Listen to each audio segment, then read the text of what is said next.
All right, good morning everyone. My name is Alan Doane, House District 36. I'm the chairman of House Judiciary. This is my fourth term in that committee. I'm here to talk a little bit about the committee bill that we've been working on child sexual abuse. I think it's maybe one of the most important issues that we're going to be working on in that committee this session. We've tried to do everything that we could to take the politics out of it, to make it about protecting children. Representative Morigeau, Representative Mercer have worked very hard on this bill. We got the unanimous vote to draft the bill here 3 weeks ago, and today we got the unanimous vote to introduce that bill, so it will be moving forward. It contains various components of several other bills that we had in the committee, and it just streamlines the process and makes it more about the children and protecting them. With that, I'd like to introduce Representative Morigeau.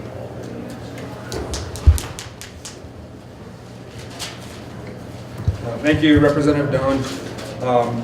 First off, I want to say my name is Shane Morigeau, represent House District 95, and there's been a lot of bills introduced and other bills that have been pending, and so we thought this, what Representative Doane just said, we thought it would be a good idea to get together and find a solution together on these issues. And so I'll say that childhood sexual abuse is an epidemic, and it is an epidemic in Montana.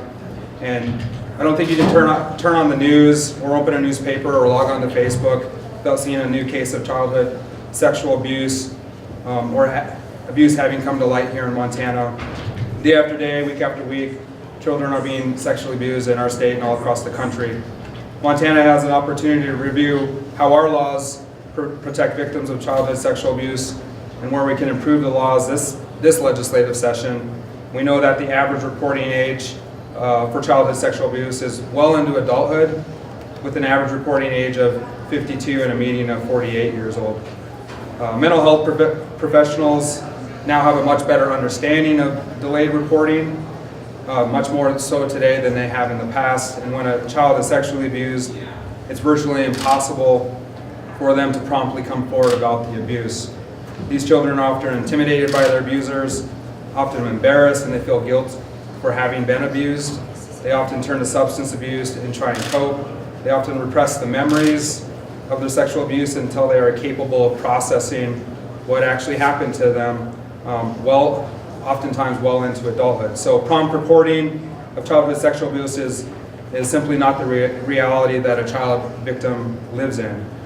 When a victim of sex abuse is able to find the strength to come forward and talk about what happened to them, it's important that the doors of justice remain open to them, both criminally and civilly.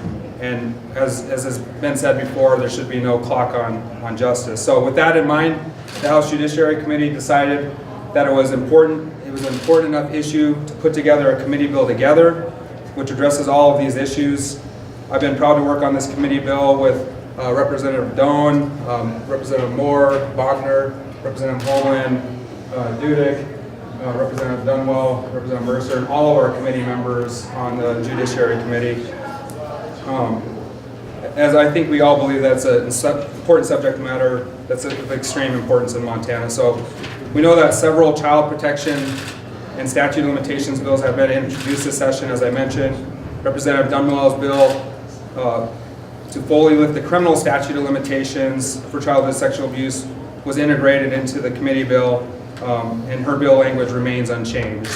I want to thank her for her efforts on that, and I also want to thank Representative Dudick for her efforts to increase the statute of limitations in a bill she brought forward in the civil arena.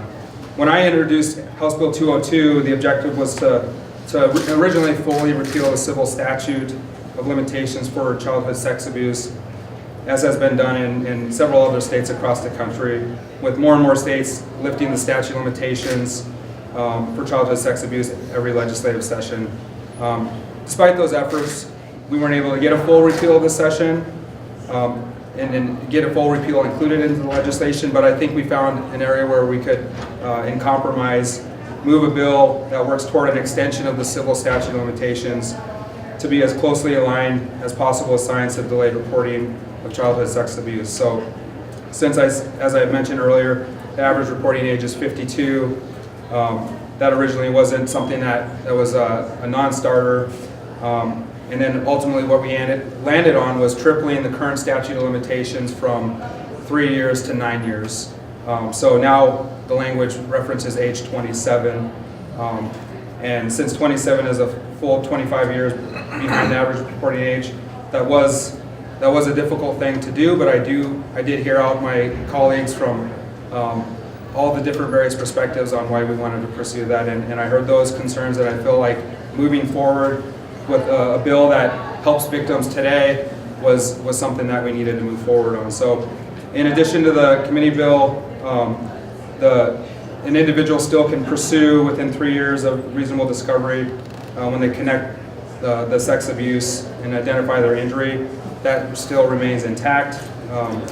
And although I've had some concerns as I've related about where the bill now stands regarding the civil statute of limitations, there are so many very good things that are in this bill now. We've opened up the statute of limitations for the criminal, so you can pursue that case at any time.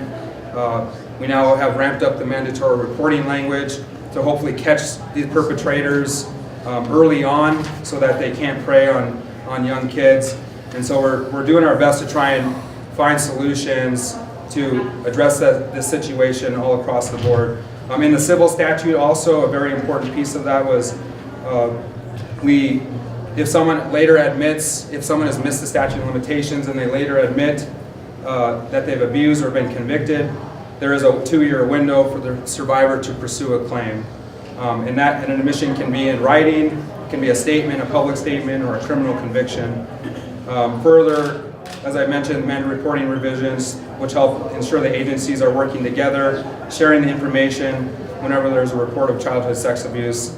This way the reports will be fully investigated, they'll go to the county attorneys, and they can make sure that those cases don't fall through the cracks and they're pursuing those cases immediately. So ultimately this bill, it does do a lot to protect the interests of survivors of childhood sex abuse in Montana. And while it may not be perfect, it brings Montana laws forward significantly. And I will continue to fight for a full repeal of civil statute limitations for childhood sex abuse, or at a minimum to get as close as we can to that average disclosure age of 52. But I believe it's important that we are able to make positive changes on this subject during this legislative session. And as such, I'm proud to carry this committee bill, and I hope that Montanans are in contact with their legislators over the coming years as we learn more and more about these types of cases. And if we need to, we can revisit the statute of limitations in the civil cases further at that time. So with that, I'll introduce Representative Mercer, who helped collaborate with me on this legislation, helped work a lot on the mandatory reporting provisions, and I'll let him come up and discuss those a little bit further. Thank you.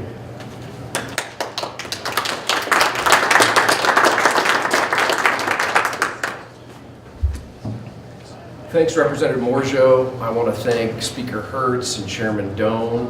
This has been a collaborative effort, and I think we've ended up in a place where we are all thinking that we've reached some optimal points.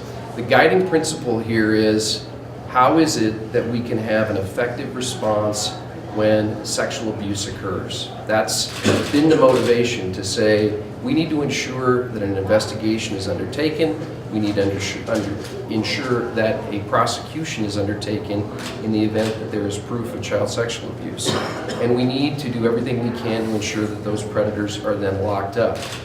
So the first part of this bill is to say, how can we more effectively ensure that cases are reported, cases are understood to be in existence by county attorneys, that reports are then generated to the Attorney General, and that the legislative branch through that process can have clarity in terms of the scope and the reaction that government is having to protect kids.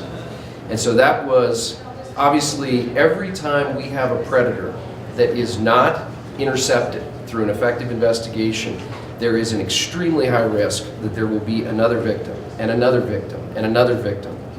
And so the question of, we definitely want to have the ability for the criminal justice system to prosecute someone, and through this legislation, we've eliminated the statute of limitations for criminal conduct. But at the end of the day, if we don't have a system that ensures that there's going to be an effective response, the problem will be we will have victims that, had we had an effective response initially, would not have existed. So that's been the guiding principle. I think we've done good work on the statute of limitations, but again, we've got to make sure there isn't a second victim. It's bad enough that there's one, and I believe we've ended up in a good spot on the statute of limitations and on reporting. Thank you.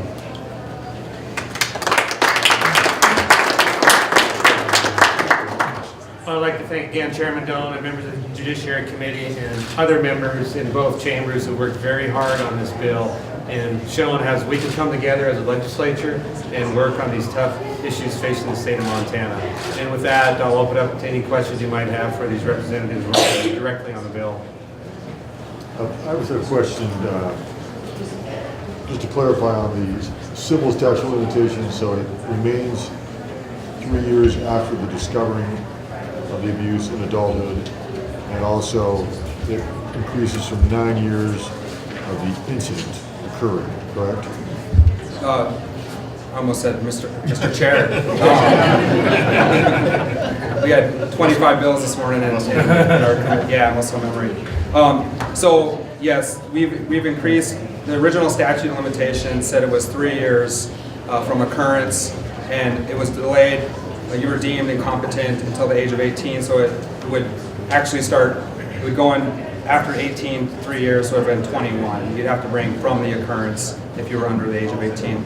The Part B of that statute is from when you discover, essentially you discover the harm. And so that is basically if you're in a situation where you meet with a therapist or something and you discuss and you finally come to a point in your life where you recognize the trauma and discover the negative impacts that that event had in your life, you have 3 years from discovery of that. So That's the same as it is. that remains intact. Yep, and I think that is a very special thing in Montana that we have that provision, because that does allow individuals to pursue those claims much later in life, especially when they haven't had the ability, where they haven't disclosed earlier on in life. So I do think that's an important provision that everyone agreed that needs to stay intact and stay in the law. I have a question for Representative Mercer as well. I was just wondering, what was the, can you tell us what was the objection to extending that statute of limitations beyond that 3 years for discovery, or getting rid of it further from the point of the incident? I think we did a survey of the way this law has evolved around the country, and we took a look at what other states have done. We also were trying to ensure that cases, let's say that, as Representative Morigeau referred to, let's say that there's a child today that's 13 that is a victim of sexual abuse, and that person, for a variety of reasons, is not comfortable reporting. We want to make sure that we have an incentive. If that person can't report for a variety of reasons at age 13 or 14 or 15, we still want to have an urgency associated with that report, because even if it happens at age 22, that still allows for a more effective response than if we find out about the allegation at age 40. So you heard him refer to some literature that suggests that people don't report until they're 45. I think there is evidence that there are plenty of people who understand good touch, bad touch, and are responding quickly. We wanted to try to incentivize that. We looked at the way the statute of limitations are working around the country. There are very few states that have an unlimited statute of limitation. That's probably because historically, the longer you wait to get away from the conduct, the harder it is for that trial to be a search for the truth. So by putting it at 27, by saying regardless of the injury, we looked at what other states had done. This is really squarely within where other states have ended up. It still has an urgency associated with reporting. We hope that we are inducing people to come forward as quickly as possible, and that's the basis for why we ended up where we ended up. Thank you. I have a question for you too, Representative Stark. So, did you look at cases in Montana to sort of see an average age of when people have reported this? Just because we've seen in Mountain City, the age of people there and the claims are coming out there. Yeah, you know, we obviously have a lot of kids that have been trained in their schools, and this is a crucial thing to happen. We need local school boards and all the people in communities to understand that we do need kids to come forward. So we have a number of kids, unfortunately, that have been victims that do come forward. It's a little bit hard to get at the data to say this is the number of cases that have been generated based upon juvenile reports, and this is a little bit difficult for us to know exactly how many cases are generated between the ages of 18 and 21, but so it's the data set I think is hard to get our arms around. What my point about looking at other states is we know where other states are on their statute of limitations. There are a number of states that are doing what we're trying to do in this bill that have said we should set it at 25. Some have set it at 28. Some have set it at lower levels. There are a handful that have said we shouldn't have one at all. We looked at all that and we looked at what we were trying to achieve here in terms of reporting, and that's why we're where we are. But I think your narrow question of where is reporting occurring, we want it to occur when people are the victims. We want it to occur immediately. I think that is happening, and we need to do everything as communities to ensure that it is happening, because if it doesn't, the risk that there will be recidivist sexual abuse goes way up. What do you think the communities can be doing then? Well, certainly grandparents need to be talking to children, parents need to be talking to children. I think good touch, bad touch education has been something that most school districts have incorporated. And obviously we want kids to understand that if they have been the victim of an inappropriate touching, that they relate that story to a trusted adult. It could be a pediatrician, it could be a teacher, it could be a school principal, it could be any number of folks. And of course, one thing that neither Representative Morigeau nor I talked about is there are a series of mandatory reporters. There are a series of people that have a legal obligation, and we are trying in this bill to really ramp that up to ensure that those who have legal obligations report, and that's followed, because that's the only way we're going to have cases generated.